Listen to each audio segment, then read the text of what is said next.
श्रीमन्नारायण नारायण हरि हरि ओम। श्रीमन्नारायण नारायण हरि हरि ओम। हे श्रीमन्नारायण नारायण हरि हरि ओम। श्रीमन्नारायण हे श्रीमन्नारायण नारायण हरि हरि ओम। श्रीमन्नारायण नारायण हरि हरि ओम। तब कह रहे हैं कि तुलसीदास जी में लिखा है, मोरे मन प्रभु अस विश्वासा, राम ते अधिक राम कर दासा। करताल की ध्वनि मंद पड़ गई है और प्रभु आवाज दे रहे हैं, काका दरवाजा खोलो। तो विदुर के कानों में आवाज गई, बोले सुलभा ये तो प्रभु की आवाज है। बोले हाँ नाथ मैं भी सुन रही हूँ। फिर खटखटाया सांकर, फिर बोले काका दरवाजा खोलो। बोले नहीं प्रभु ही हैं। लेकिन ऐसा कैसा हो सकता है, अभी तो दुर्योधन और कर्ण महल में उनका स्वागत कर रहे होंगे, मंत्रणा चल रही होगी। वो दौड़ा और फटाक दे दरवाजा विदुर ने खोल दिया। जब देखे सामने भगवान खड़े थे तो भाव विभेर हो गए।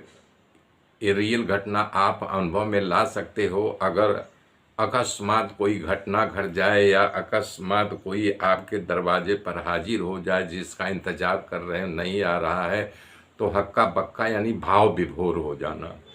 भगवान कृष्ण समझ गए, विदुर का हाथ पकड़ करके अंदर ले गए और एक दर्भ की चटाई थी उसको बिछाया, विदुर को बैठाया, खुद बैठे और बोले काका कैसे हो।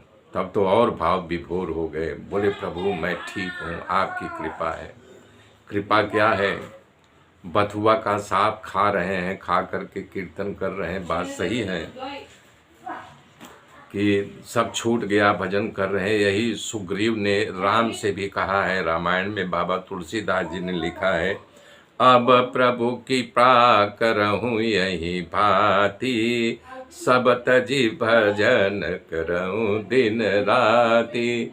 जय राम सिया राम, जय जय राम। तो बोला है प्रभु अब ऐसा कृपा करो कि सब छोड़ छाड़ करके मैं आपका भजन करूं। तो इस प्रकार से भगवान को उनके ऊपर कृपा हो गई। बोले है प्रभु आपकी कृपा है। भगवान कृष्ण और सुरभा विदुर जी, तो इस प्रकार से भगवान को उनके ऊपर कृपा हो गई। बोले प्रभु आपकी कृपा है। भगवान कृष्ण और सुरभा विदुर जी से बात कर रहे हैं। बात करते करते भगवान बोले काका मुझे बहुत जोर भूख लगी है, मुझे कुछ खाने के दो। तब विदुर आश्चर्यचकित हो गए। बोले रे कान्हा, तुम महल में गए थे, वहां तुम्हारे लिए कितने दिनों से दुर्योधन और कर्ण रसोई पाक शास्त्रों को बुला करके बढ़िया रसोई बना रहे, तुम वहां से महल से निकल रहे तो खा के नहीं आए हो। बोले नहीं काका, यही बात मैं आपसे पूछना चाहता हूं कि आप दुर्योधन के घर पे क्यों नहीं खाते हो। बोले क्या बताऊं कृष्णा, बुद्धि बिगड़ जाने का भय सताता रहता है, इसलिए उसके यहाँ का नहीं खा के आया हूँ। कृष्ण भगवान बोले यही बात मेरे लिए भी लागू है काका, हमारी भी बुद्धि बिगड़ने का भय था, इसलिए बिना खाए मैं चला आया, हमको कुछ दो। तो विदुर जी संकोच कर रहे हैं, उनके यहाँ कुछ बना नहीं है और यानी कि वो बथुआ का साग उबाल करके रखा गया है चूल्हे पर। और सुलभा का अति प्रेम था कि भगवान हमारे बैठ करके खाएं, मैं उनके खाते हुए देखूं। तो जब नहीं उठे तो खुद भगवान कृष्ण जो है जा करके चूल्हे पर वो बटुई उतार करके उसमें से मुट्ठी भर के बथुए का साग लिए और खाते खाते आके सुलभा की ओर मुंह करके बैठ गए। तो विदुर कर रहे हैं अरे अरे रे कृष्ण, ये तुम्हें नहीं पचेगा, ये गरीबों की कस्तूरी, इसे मत खाओ। लेकिन भगवान सुलभा के मन की बात को सुन लिए थे, वो खा रहे हैं और सुलभा देख रही है।